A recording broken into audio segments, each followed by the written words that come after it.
Buenas tardes, mi nombre es Jocelyn Fernández, soy estudiante de la carrera de Contaduría Pública de la Universidad de los Andes en Mérida, Venezuela. Nuestro segundo video de hoy vamos a tocar el tema del capitalismo de vigilancia en el contexto político y social y económico de nuestro país desde 1997 hasta la actualidad. ¿Qué es el término capitalismo de vigilancia? Este término se refiere al uso por parte de las grandes empresas de tecnología de las experiencias y de los datos personales de los usuarios para predecir el comportamiento social.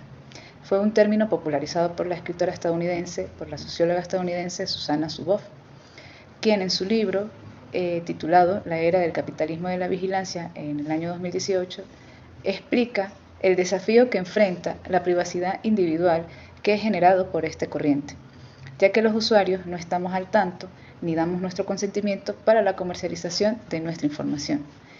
Entonces, grandes empresas como Google, Amazon, Facebook o Microsoft enriquecen sus productos y servicios con esta información. También la comercializan con empresas de publicidad, y es lo que la autora llama el mercado de futuros de comportamiento. La información procesada con inteligencia artificial le facilita a estas empresas predecir los comportamientos sociales y de los usuarios para poder diseñar una publicidad de forma más exacta.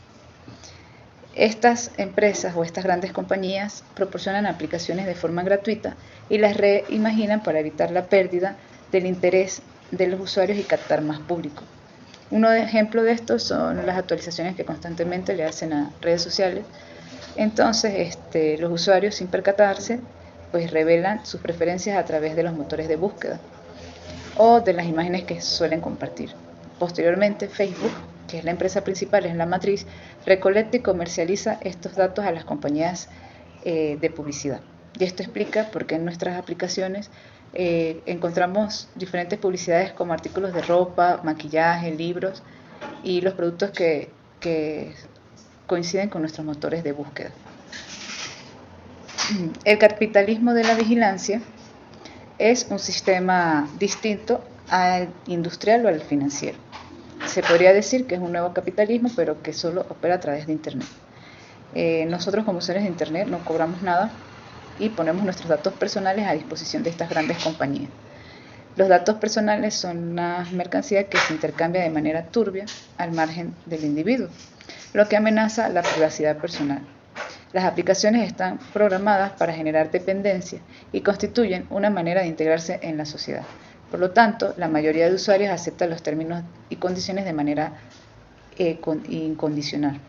Entonces, ¿cómo comenzó el capitalismo de vigilancia? Bueno, Google comenzó este periodo capitalista entre los años de 1997 y 2000, ya que necesitaba usar la publicidad como medio de sustento para la empresa.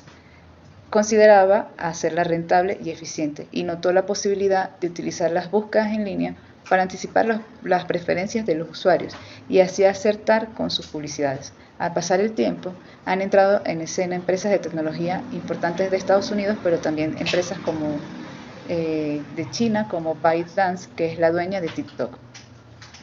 Para la autora, la democracia está en peligro, ya que el peligro radica en el hecho de que las compañías tecnológicas más importantes están centradas en aumentar sus ganancias al convertir a los ciudadanos en simples usuarios y desafiando las leyes que restringen estas actividades. Ahora bien, ¿cómo incide la teoría del capitalismo de vigilancia en países con brechas tecnológicas y económicas como Venezuela? Pero antes de abordar este tema, tenemos que abordar un poco, rebobinar un poco, para entender el contexto político, social y económico de Venezuela desde 1997 hasta la actualidad, ya que este periodo marca un punto de inflexión en la historia de nuestro país, caracterizado por una serie de transformaciones políticas, económicas y sociales que precisamente han facilitado la implementación de sistemas de vigilancia cada vez más sofisticados.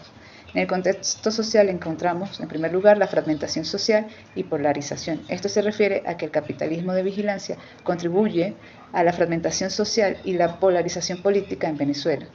Las plataformas digitales utilizadas como herramientas de propaganda, más que todo son herramientas de desinformación y han exacerbado las divisiones ideológicas y dificultado el diálogo entre diferentes sectores de la sociedad. También en segundo lugar tenemos la pérdida de privacidad, que la vigilancia constante ha erosionado significativamente el derecho a la privacidad de los venezolanos. La recopilación masiva de datos personales permite que el gobierno y a actores privados, construir perfiles detallados de nosotros como ciudadanos, lo que nos limita nuestra libertad de expresión o sentirnos identificados. En tercer lugar tenemos control social. Esto se refiere a que los sistemas de vigilancia han sido utilizados para ejercer el control social y reprimir a las masas. A través de la monitorización de las comunicaciones y las redes sociales, el gobierno puede identificar y neutralizar a sus opositores. En un contexto político, el capitalismo de vigilancia ha fortalecido el autoritarismo, porque ha sido una herramienta fundamental para el fortalecimiento del autoritarismo en nuestro país. Al permitir la vigilancia masiva y la censura de la información, el gobierno ha consolidado su poder y limitado la participación ciudadana. Como segundo tema tenemos la manipulación de la opinión pública. Esto quiere decir que la propagación de noticias falsas y la manipulación de la opinión pública a través de las redes sociales han sido claves para mantener el miedo y el control político en los habitantes.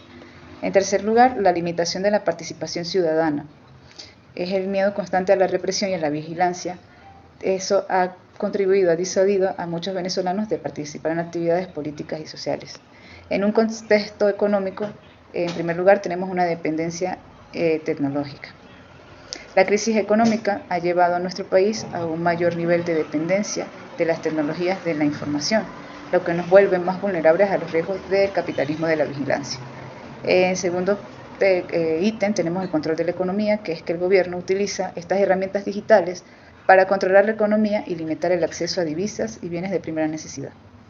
En tercer lugar, el desarrollo de la economía informal. La vigilancia, el capitalismo de vigilancia ha hecho que ha impulsado el desarrollo de la economía informal, donde las transacciones se realizan fuera de los circuitos formales para evitar el control gubernamental.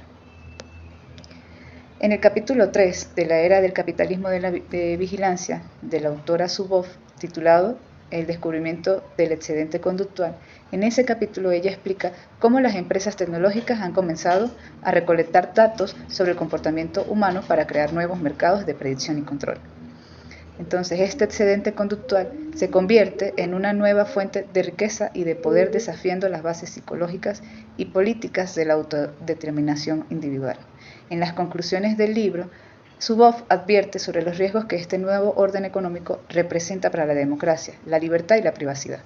Ella argumenta que el capitalismo de vigilancia amenaza con transformar la naturaleza humana y la sociedad en su conjunto, creando una colmena controlada por corporaciones tecnológicas que priorizan el lucro sobre los derechos individuales. Entonces, volvemos a la pregunta, ¿cómo incide la teoría del capitalismo de vigilancia en nuestro país? Mientras la autora se centra en las grandes corporaciones, en Venezuela el Estado juega un papel preponderante en la vigilancia y el control de la información. La crisis económica y política ha llevado al gobierno a implementar mecanismos de control cada vez más sofisticados, utilizando la tecnología para consolidarse en el poder. Las grandes corporaciones buscan maximizar ganancias, pero el Estado venezolano utiliza la vigilancia para mantener el control social, para reprimir la disidencia y garantizar la supervivencia del régimen. En ambos casos, la población se ve afectada por la pérdida de privacidad y la manipulación de la información. Sin embargo, en Venezuela, la crisis humanitaria agrava las consecuencias, limitando el acceso a servicios básicos y generando una mayor dependencia del Estado. ¿Qué desafíos presentan los habitantes de Venezuela en el marco del capitalismo de vigilancia? En primer lugar, tenemos la desigualdad en el acceso a las tecnologías de la información, ya que esto agrava la vulnerabilidad de la población ante la vigilancia y limita la capacidad para participar en la vida pública. En segundo lugar, tenemos la censura y el control de la información, que limitan la libertad de expresión y dificultan la organización de la sociedad civil. En tercer lugar, tenemos la dependencia de plataformas como WhatsApp, Facebook, Instagram, entre otras, que exponen a los venezolanos a la vigilancia de empresas multinacionales y al gobierno. La crisis económica ha generado una mayor dependencia del Estado y ha facilitado la implementación del mecanismo de control social basada en la tecnología. Esto es todo por hoy y muchas gracias por su atención.